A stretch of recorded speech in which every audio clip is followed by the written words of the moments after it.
2 एस-टीमध्ये हा अपघात झालेला होता। 34 रुग्ण हे सिव्हिल हॉस्पिटलमध्ये आणले गेले होते। त्यातल्या काही लोकांना डिस्चार्ज दिला आहे। 21 रुग्ण अजूनही आपल्या जिल्हा रुग्णालयामध्ये आहेत। त्यातल्या काही लोकांना आता डॉक्टर डिस्चार्ज देतील, परंतु ज्यांना आवश्यक ॲडमिट करून घेणं आहे त्यांना देखील ॲडमिट करून घ्यावं अशा सूचना मी सिव्हिल सर्जन, डीन आणि इथल्या HODना केलेल्या आहेत। अनेकांना मुका मार लागलेला आहे, अनेक ग्रामस्थ त्याच्यामध्ये आहेत, काही विद्यार्थी देखील आहेत, परंतु सगळ्यांची आरोग्याची परिस्थिती आता स्थिर आहे। 29ला मनोज जरांगेवाडी पुन्हा एकदा मुंबईमध्ये जाणार आहे। मला असं वाटतं की आज 15 ऑगस्ट आहे, 80वा स्वातंत्र्य दिन आहे। त्याच्यामुळे त्याच्या सगळ्यांना मी पहिलं शुभेच्छा देतो। मनोजजी मुंबईमध्ये आंदोलन करणार नाहीत यासाठी आम्हाला जे जे काही प्रयत्न करावे लागतील ते आम्ही नक्की करू।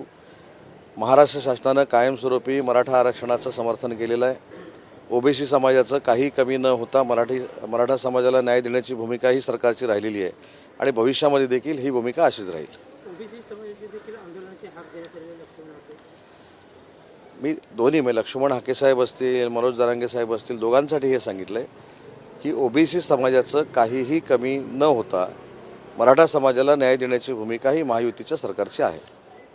नारी शक्ती विधेयक पंतप्रधान मोदींनी सुद्धा आवाहन केलेलं आहे की नारी शक्ती विधेयकाला विरोधकांनी सुद्धा मदत करावी। मात्र विरोधक म्हणतात की 2023 हे विधेयक ऑलरेडी पटलावरती आलेलं होतं, त्याची अंमलबजावणी का केली नाही सरकारनं त्यावेळेला? केंद्र सरकारमधल्या ज्या काही बाबी आहेत त्या केंद्र सरकारच्याच मंडळींना माहिती असतात। नरेंद्र मोदी साहेबांनी केलेलं आवाहन हे देशाच्या महिला भगिनींसाठी अतिशय महत्त्वाचं आहे, तर त्याला वेगळ्या ट्रॅकवर घेऊन जाण्यापेक्षा विरोधकांनी याच्यामध्ये सहकार्य करावं आणि महिला भगिनींना न्याय मिळवून द्यावा राजकीय ही कदाचित भूमिका नरेंद्र मोदी साहेबांची आहे आणि त्याला प्रत्येकानं प्रतिसाद दिला पाहिजे। विरोधकांनी नुसता विरोध करण्यापेक्षा आणि स्वतःची राजकीय पोळी भाजून घेण्यापेक्षा या सगळ्या सकारात्मक प्रक्रियेमध्ये त्यांनी सामील झालं पाहिजे। चाकण MIDCला आता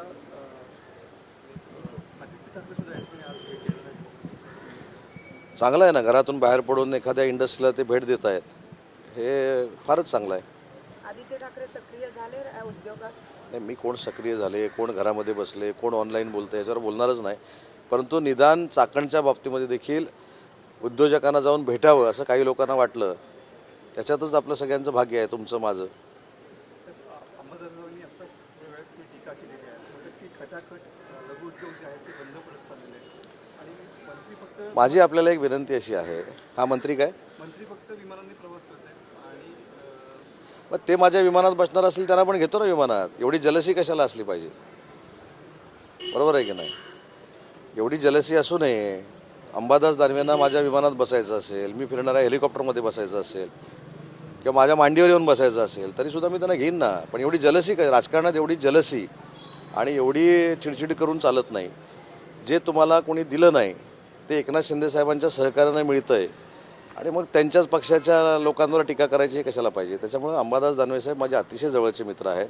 त्यांना खरोखरच माझ्या फिरण्याचा त्रास होत नसेल तर त्यांनी माझ्यावर येऊन बसावं आणि मी हेलिकॉप्टरमधनं फिरतो, मी विमानातनं फिरतो, याच्यापेक्षा तुम्ही काय करता हे देखील सांगितलं पाहिजे ना, बरोबर आहे की नाही?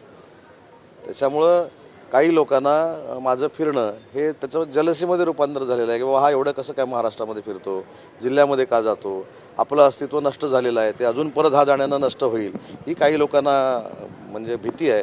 आणि जे काही लोक माझ्यावर टीका करतात ना, त्यांनी पहिलं 2029ला त्यांचे मतदारसंघ सांभाळावेत, त्या मतदारसंघातनं पहिले त्यांनी निवडून येऊन दाखवावं आणि मग माझ्यावर टीका करावी। ऑपरेशन टायगरची पुन्हा एकदा चर्चा सुरू झालेली आहे, काही आमदार शिंदेच्या संपर्कात असल्याचं देखील म्हटलं जाते, काय नेमकी वस्तुस्थिती? ऑपरेशन टायगर हे काय सांगून होत नाही।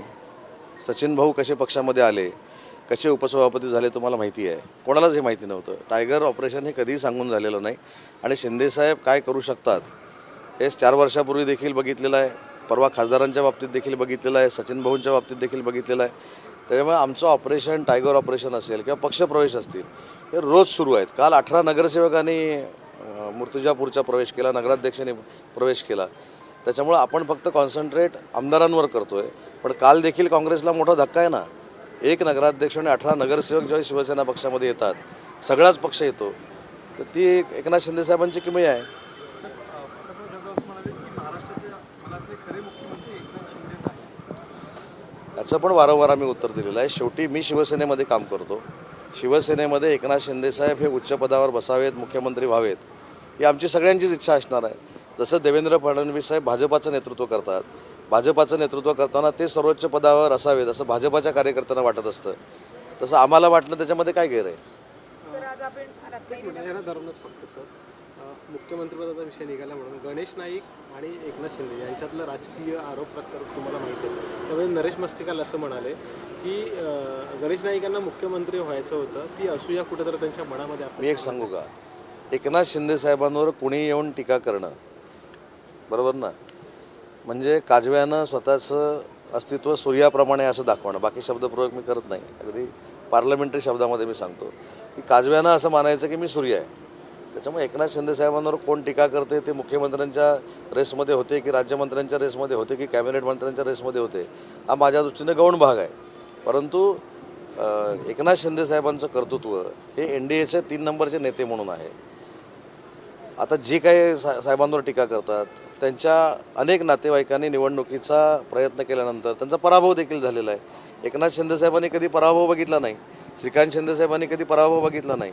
त्याच्यामुळे जनतेनं स्वीकारलेलं आणि महाराष्ट्रानं स्वीकारलेलं आणि देशानं स्वीकारलेलं नेतृत्व हे एकनाथ शिंदे साहेबांचं आहे. त्यामुळे जिल्ह्यातलं एखादं कुठचं तरी नेतृत्व शिंदे साहेबांवर टीका करतं म्हणजे त्यांच्या अस्तित्वाला धोका आहे असं जर कोणाला वाटत असेल हा बालिशपणा आहे.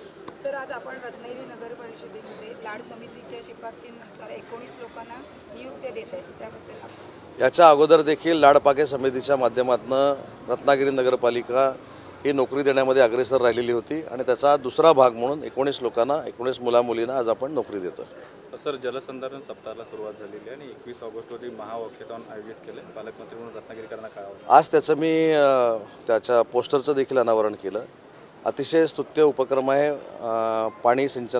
पाणी अडवायच्या निमित्तानं, त्याचा सिंचनासाठी वापर करण्याच्या निमित्तानं, तो पिण्याच्या पाण्यासाठी स्वच्छ पाण्याचा वापर झाला पाहिजे म्हणून जे जलसंधारण विभागानं अतिशय उपयुक्त असं पाणी म्हणजे जीवन आहे त्या पाण्यासाठी जे एक अभियान राबवलेलं आहे त्याला मला मनापासून शुभेच्छा द्यायच्या आहेत.